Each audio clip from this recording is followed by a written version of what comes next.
Today on StampTV, I want to show you a fun background technique that's perfect for a chilly little snowman Christmas card. Let me show you the tools and products you'll need to do this card project. First, you're going to need some stamps, and I'm using two of the stamps from the new Season's Greetings StampTV kit. I'm using the little snowman, and I'm using the Merry Christmas greeting. One of the Merry Christmas greetings. There are a couple to choose from. Then you're going to need some dies or punches, or if you have an electronic cutter, you can cut these out ahead of time on your electronic cutter. I'm going to use a Spellbinders standard oval die and then one of their Lacy oval dies. Then you're going to need some ink, and I'm going to use the Gina Designs blue denim ink, and I'm going to use some of the Memento tuxedo black. For ribbon, I'm going to use some of our white Organdy ribbon, and then I'm also going to use a little bit of the We Are Memory Keepers brown and white twine. I'm also going to add a Gina Designs white button. I'm going to use some scissors and pop dots. And then I'm going to use some Copic markers. Now the colors that I'm going to use are the B00, which is Blue Frost, YR15, Pumpkin Yellow, B45, Smoky Blue, E40, Brick White, BG10, which is Cool Shadow, and then I'm also going to use a colorless blender pen. Then here I have two pens. These are artist pens by Faber-Castell. And I am using, they're called Pitt artist pens. I'm using their jumbo pen. This is the real big pen, and I'm using the white one. And then I'm also using their smaller pen. This is a 1.5, and this is a silver artist pen. For cardstock, I'm going to use some of the Gina Designs white and some of the blue denim cardstock. I'm also going to use a Tim Holtz ruler. Now you can use any ruler as long as it's clear and it's got some lines on it. I do like the Tim Holtz one, but I've seen other rulers out there that will work as well, and you may have one in your collection. So to begin, I'm going to work on this background. And what I have here is a piece of our blue denim cardstock. And I've cut that to a perfect square, and all of the measurements will be underneath the video both on YouTube and at StampTV.com. So I'm going to start with the white pen. Now this white Pitt pen has a real big jumbo tip, you can see. And what's really nice about these pens is they color in an opaque fashion, so you can color right on a dark cardstock and not worry about it being too light of a color to show up. That's one of the great things about these Pitt pens. So I'm going to start on an angle, and I'm going to create a plaid, but first I need to do some simple stripes going across on an angle. So you can see I have my ruler at one corner and the opposite corner. And I'm going to hold down on the ruler where the cardstock is to prevent it from moving, and I'm going to do a line like that. You can see it's a nice white line. It does get a little bit translucent, which is kind of nice because it picks up a little bit of the blue tone underneath. Now I'm going to lay this ruler down again, but I have a line here on my ruler, and I'm going to lay that line on the line that I just drew, and I'm going to draw another line. Now these dry relatively quickly, although if it does have a little glob like right up there, it will take a second or two more to dry. But as long as you're just placing it flat down, you shouldn't have any trouble. So I'm going to keep doing that right across this piece of cardstock.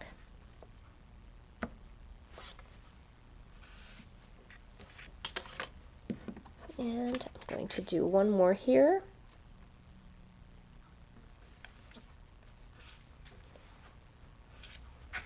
And then to make it easy, I'm going to flip it around, and I'm going to start in the same spot as I did before and finish the white lines.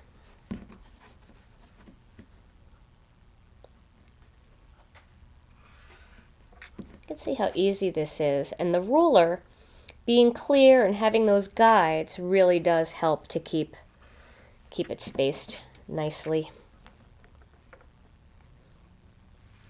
And then I just took a little sponge and a little bit of detergent, and I just washed the ruler when I was done when I made my sample card.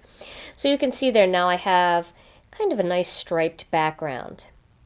Now I'm going to flip it over and I'm going to do the same thing on the opposite corners. So I'm going to create a check pattern.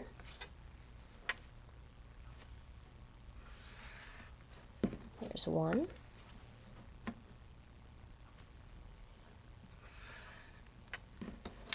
You can see how quickly this goes. I tend to be knocking stuff off of my desk today. We'll do one more right up here. Okay. Then I'm going to flip it around again and do the opposite side.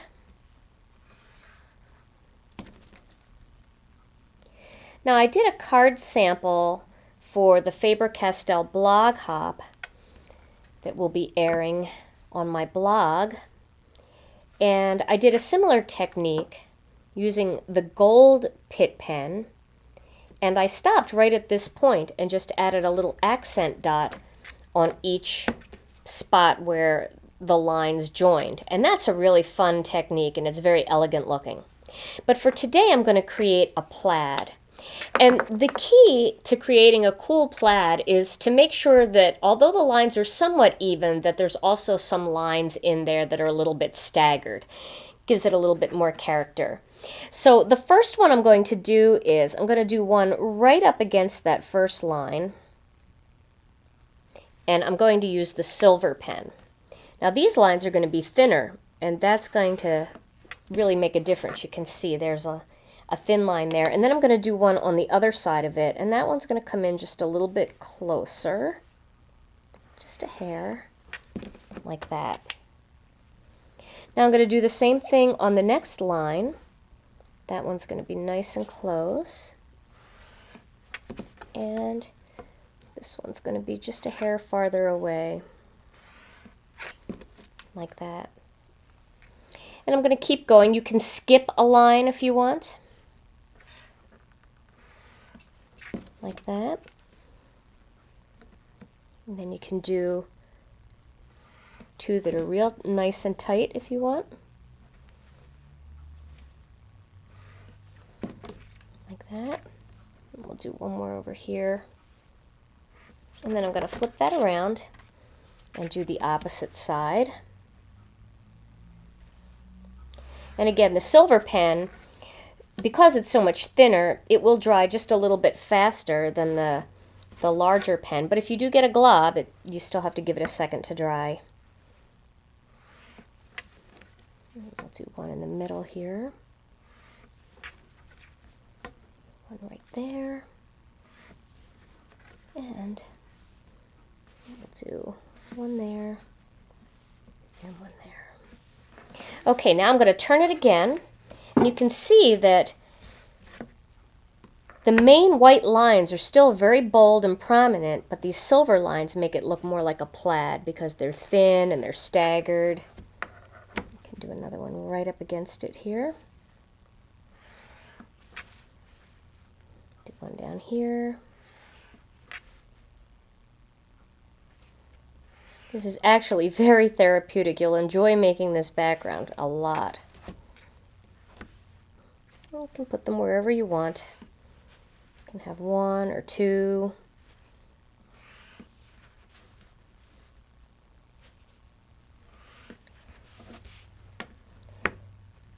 And depending on how you hold the pen too, the line will be thicker or thinner. You can see I have a real thin line there, but then that one's a little bit thicker. So you can get lots of variation out of these pens. Let's do a couple more down here. You can kind of see where it needs to be filled in a little bit.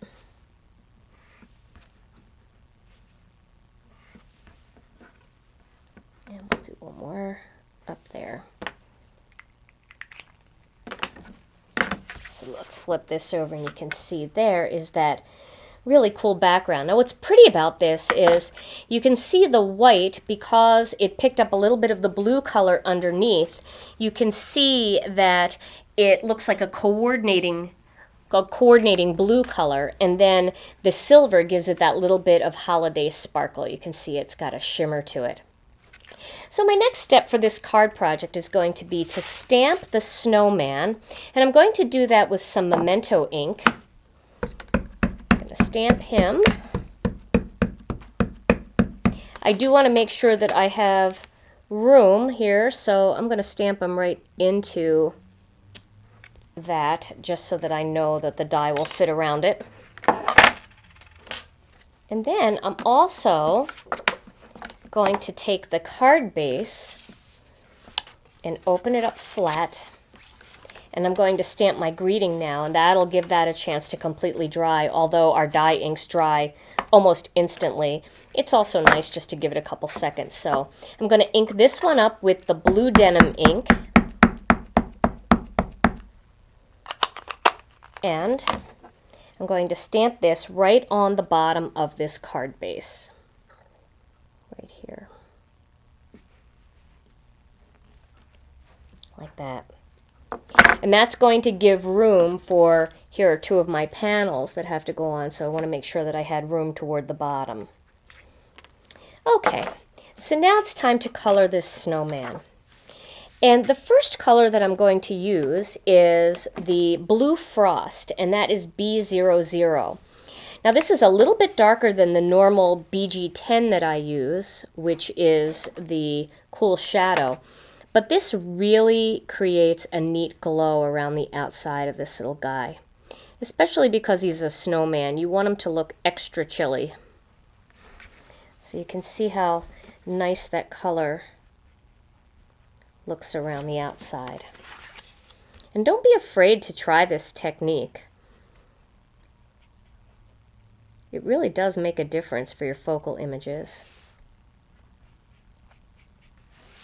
And then I'm going to pull that color out just a little bit using some of the BG10, the Cool Shadow. So that's going to go next to it here, just to kind of fade it a little bit, and it'll create even more of a glowing look. It's almost like another shadow on the shadow. And of course, if you don't have these colors, or you only have the Cool Shadow, that's fine. You can just do that one. Also try this with other tones like pinks and yellows. It's really quite fun, the look that you get. Okay, so now he looks a little chilly there in his, with that blue wrapped around him. I am going to use the B45, the smoky blue, to color in his hat, which is actually a little upside down bucket, but you can color it to make it look more like a hat.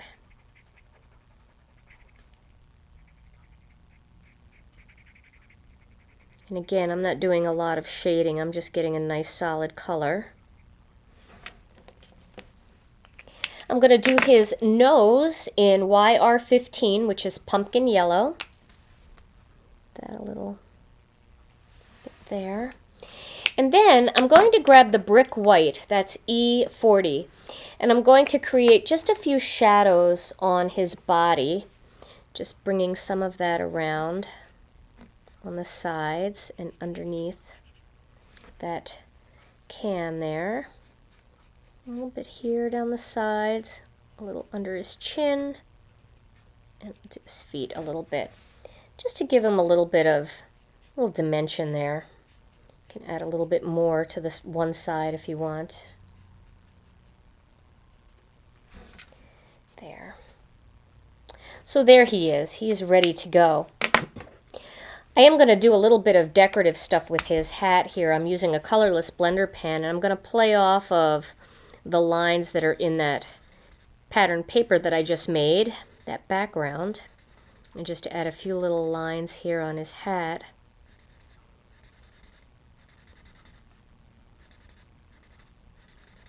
All I'm really doing is rubbing a line, and it's just pulling color off, so that just gives it a little bit of texture. Now you can stop there, or you can grab that Faber-Castell silver pen, and you can add just a thin little line going down just to accent and highlight and kind of mimic the pattern paper. So that's kind of fun to do too, and it adds just a little shimmer to this little guy. Now I'll give him a second there, and I'm going to mount this piece onto a piece of white cardstock that I've cut using some mono adhesive.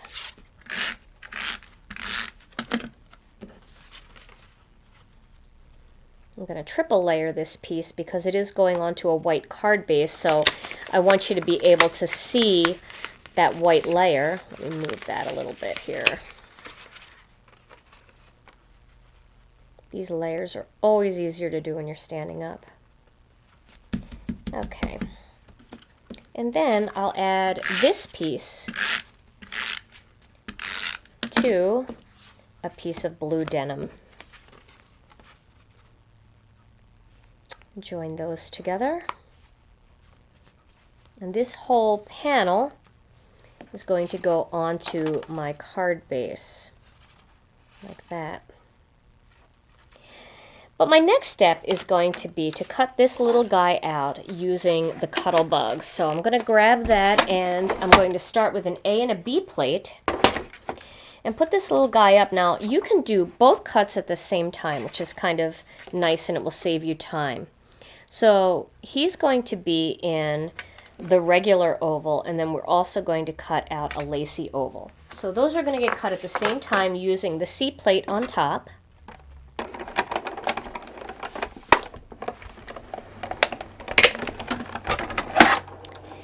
And then this little guy I'm going to flip over because I'm going to emboss that piece. But this Lacy oval, you can see what this looks like when it comes out. This is a really pretty frame. Sometimes if they don't come out all the way, you can run them through a second time. Okay. All right. So there's the Lacy oval. Now I'm going to add a rubber mat on top, now that this is upside down, and another B plate. And because my Cuttle Bug is a little bit looser, I'm going to use a piece of chipboard, but you should always check yours first because they're all calibrated differently and you might not need the chipboard. And that just added a little embossed edge. You can see that little edge going around. Now I'm not going to use a different color in between them. Instead, I'm going to use some pop dots, and I'm going to raise this white panel up off of the white Lacy oval, and I'll show you that in just a second.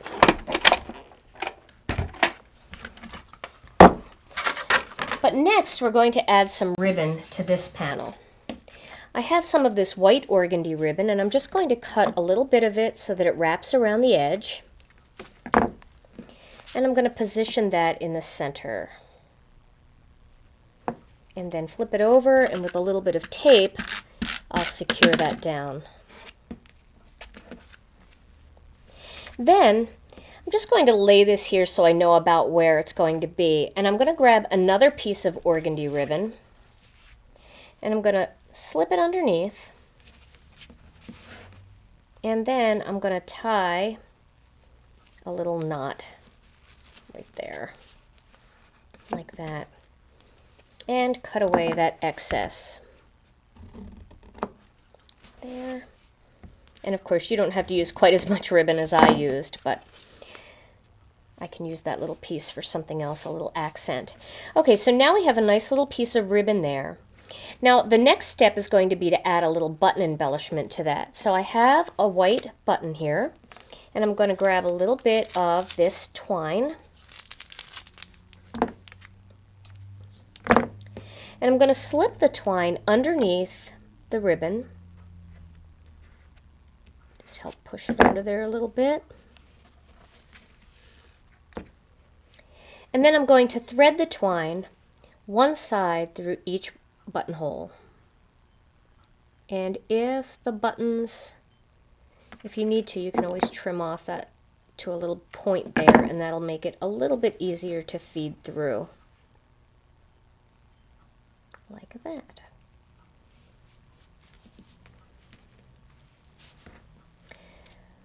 We'll do that again over here to this side. I've seen people use all kinds of different tricks, from wetting it a little bit to using a little bit of chapstick, all kinds of different things. Especially if you're going to cut off the free edge, the loose edge. It doesn't matter if you you know, put something on it to get it through a little easier. So I've done a knot there, and then I'm going to do a little bow. And we'll just cut back on that, on the loops a little there, and trim. Love that little accent. Such a nice accent for any kind of card. Now this whole panel is going to go onto my card base. So I'll adhere that now. I always put a little extra over the ribbon just to make sure it doesn't come loose. And that will go right there. Like that. And now we're going to add our focal image. So what I'm going to do here is I'm going to use some pop dots. And for those of you who have pop dots, you know that once you use all the pop dots, you're still left with a lot of pop dot material. So I always use this. So I'm just going to cut a little bit off the edge here and cut a few pieces. And the first part I'm going to do is I'm going to adhere this oval to the other oval. So I'm going to create some dimension by raising it up. I could stick it right on, but it will look kind of neat to have it raised up a little bit. Creates just a little shadow and it gives it more dimension. So we want to position that nice and straight. There we go, like that. And then I'm going to add another piece of pop dot up at the top and up down at the bottom. I don't want to do it right over the ribbon. Like this. And then I'm going to position that right about there. And then I can fix my ribbon and my bow. And there is my finished card project. The Faber-Castell Pitt pens are a lot of fun. Try mixing and matching other wide and thin metallic and opaque Pitt pens for a variety of color combinations.